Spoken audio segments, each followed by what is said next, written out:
Okay, this dream is from November 24th. I feel really bad. Today is December 19th, and I've had a lot more dreams. I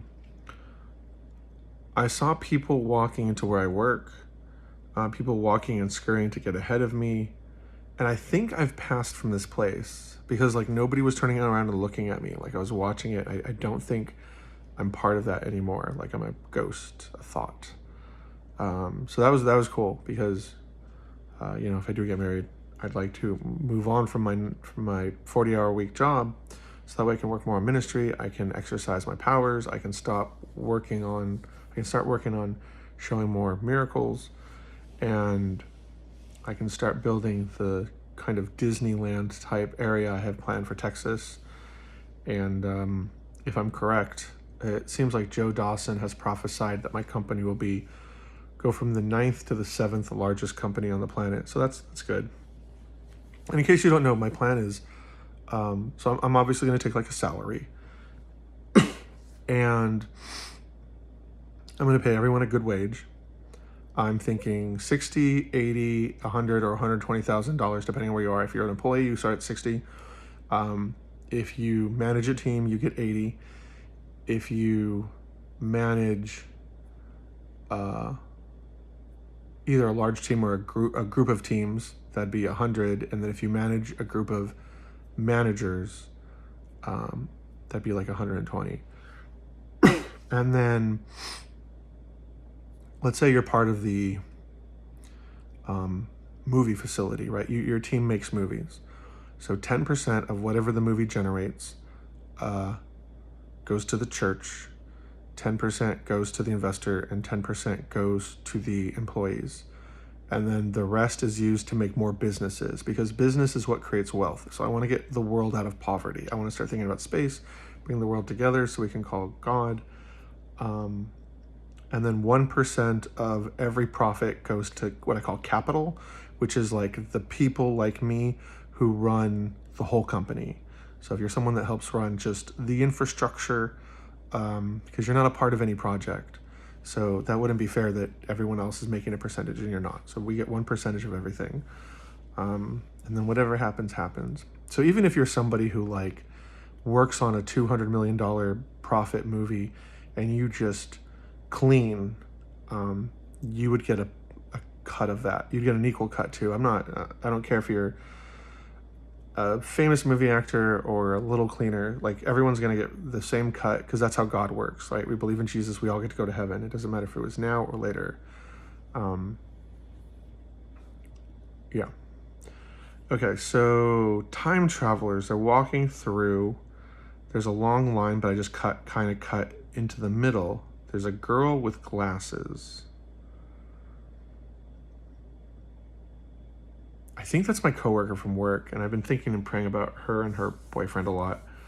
I think they get gifts later. We've really been clicking, and I have a feeling that if she sees me do miracles, she'll want to be a part of it. And she said, like, she was telling me if she ever had a wedding, I would be invited, because she only has a few friends. And she showed me, and yeah, she only had like 10 contacts in her phone. I didn't even know you could have only 10 contacts in your phone. That was nuts. I was like, yeah, absolutely. I was thinking and ended up in a sexual thought that was trying to get me to move towards porn like it normally does. And then suddenly in this vision, there was a car in front of me. In the upper corner of the rear view window, it suddenly lit up like a cop car. Yellow and red and blue, but the colors were prismatic and bright.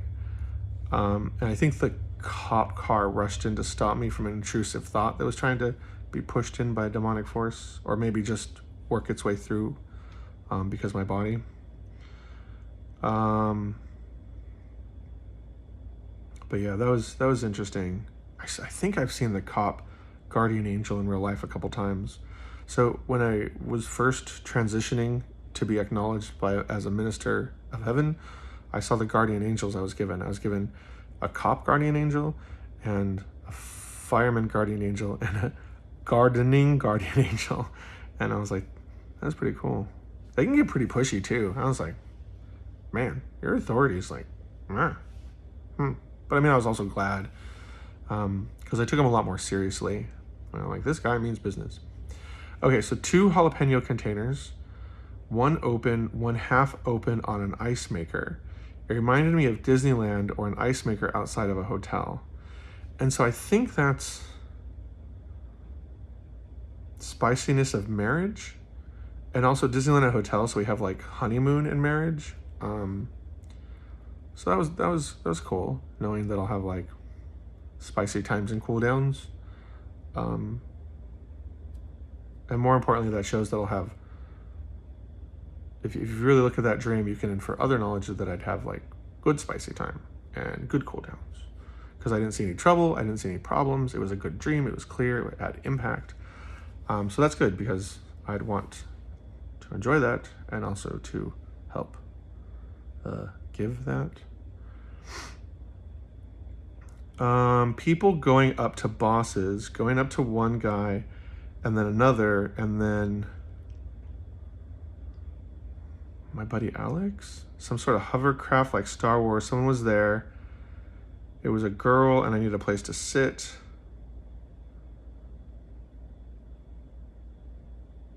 And my daughter was watching.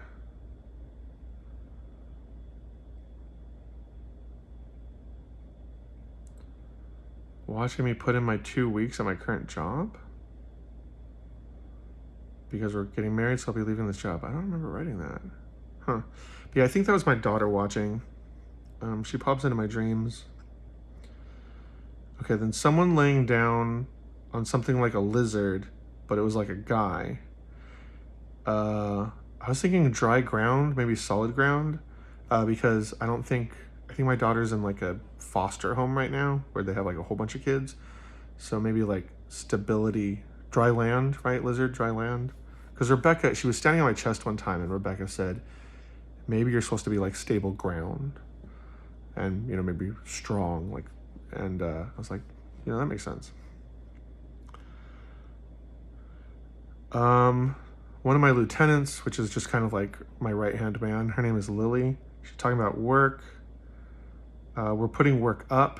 There's some big work left, but not a lot of it, so that was good. So it looks like I still won't be at my job much longer. Behind this chain link fence, area on the floor that has a lot of motion. Upcoming cooperation work together. We're finishing the last few things before we move on. So that's good. So it's a lot of like moving on and transitioning, which is great because I'd really like to do ministry full time. Okay, so almost spilling water out of a cup holder at a station, but I caught it in time. I don't know what that was. I asked for the gift of wisdom, and so it might be that. Because if I remember, I've talked about it's like being in a snow globe, and when I ask for my gifts to improve, it kind of like fills the snow globe, and eventually the snow globe breaks. There's a breakthrough, and then I move on to like level 2, and it's the same thing. Like I can fill up the snow globe, and then it breaks, and then I can move through. The problem with wisdom is there's always a breaking, and I had to tell that to Rebecca. So, like I ran my car over a curb, both of my plans got stopped, and a few other things. And when I ran over the curb, I was really worried my car broke, because everything's kind of like one bad accident from kind of like everything falling through, even though I know God will pick me up and help me through it. I did have to sit in my car for a minute just to like calm down. Not that I was like panicked or overflowing. I was just like, please, like not now. I just got off work. There's been overtime. Just, oh my God. So I watched YouTube for a minute. I ate a hot dog. And I was like, okay. Okay, this one was interesting. French girl, and then an old friend I have named Julie holding her hand on a train. All these seats were taken. Then I didn't know where the train was going. I don't know if it's going to take me to my mom and my dad, so that's interesting because I'm still trying to heal my mom and my dad. I was looking at the boards to show the lines. How will I know how to get back? I don't even speak the language. So that's interesting. I wonder if that's our daughter trying to look around and... I mean, that would make sense. If it's from my daughter's point of view, how will I get back to... And I say that loud. How will I get back to my mom and dad? I don't know where I'm going. I'm being pulled along on this ride. She's got a friend, or her spiritual friend. French? Exotic? Maybe she considers herself to be lovely. Oh yeah, and then I wrote sidebar just because all this stuff is coming together. So remember I saw Lindsay as a dragon, or kind of dragon related. There's always a question, which of us is the dragon, which of us is the rider? And I was watching this anime and it said Tiamat was a big fish that people thought was a dragon. And I remember when I first started having dreams, the first one was this dragon flying overhead, but it had the head of a fish. And I was like, that's interesting. And then, oh yeah, in the Bible, fish is like people who joined God's family. So God made the disciples fishermen of men, fishers of men. And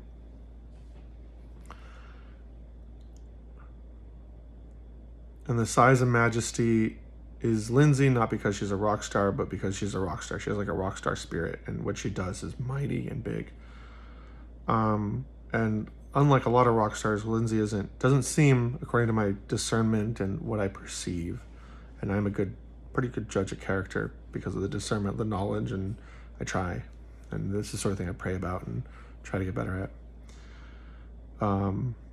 So I'm trying to communicate as gently as I can that I'm not trying to inflate her ego or have you guys think I'm like fan worshiping. One of the problems we have in America is we'll have qualities, but we think it's important to put ourselves down, so we're kind of the same, but that's stupid. Like, as a pastor once said, pride is overboasting yourself and putting yourself down too. And so it's okay to be good at things and to tell people like you're good at it. So a lot of rock and roll in its history is motivated by like guys wanting to get rich. There's definitely a lot of music lovers, but getting a lot of sex is also a big deal. But whenever you see Lindsay perform or talk, you feel that the center of her gnosis, that's not the right word, drive, like her main drive is bringing joy and cheer to people around her to help them become more exalted and true to themselves.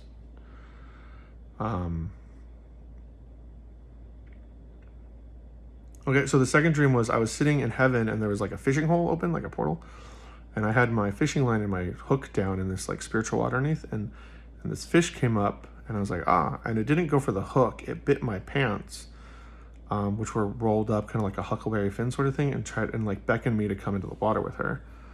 But of course I didn't, because I wasn't sure if it was sexual in nature, and I won't have sex until I'm married, because I care a lot about growing these gifts, and to grow these gifts I have to work with God, because I really want to be able to heal people's sicknesses as best I can. You know, Moses might have had ultimate power in the staff to like split the Red Sea and do all this stuff, but I want to heal. That's really big. It proves God exists. It takes pain and suffering. It shows redemption. It shows resurrection. It shows just so much. Okay, I had a vision about our daughter that in her old age, like a third portion of her, like, so she was kneeling before like talking to God. She had her hands out. Kind of reminded me of Anne of Green Gables a little bit. Maybe I should make her nickname Gables. That'd be a kind of cool name. Anyways, her legs were bronze, so I think she becomes a leader. I don't know if she becomes president or takes my place, maybe.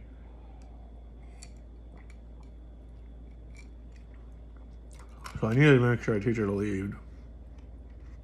Teach her to lead. Note from work. What? Oh, so at work, I'll record audio notes. And I wrote, what's terrifying, so this isn't a prophecy, this is me brainstorming. What's terrifying is the things that I am doing, ideas I have for life and humanity and space travel and God are in the Bible. Oh, yeah. So, like, one of the terrifying things about being me is, first of all, I'm not trying to be famous. I just this is like doing Dungeons and Dragons in real life.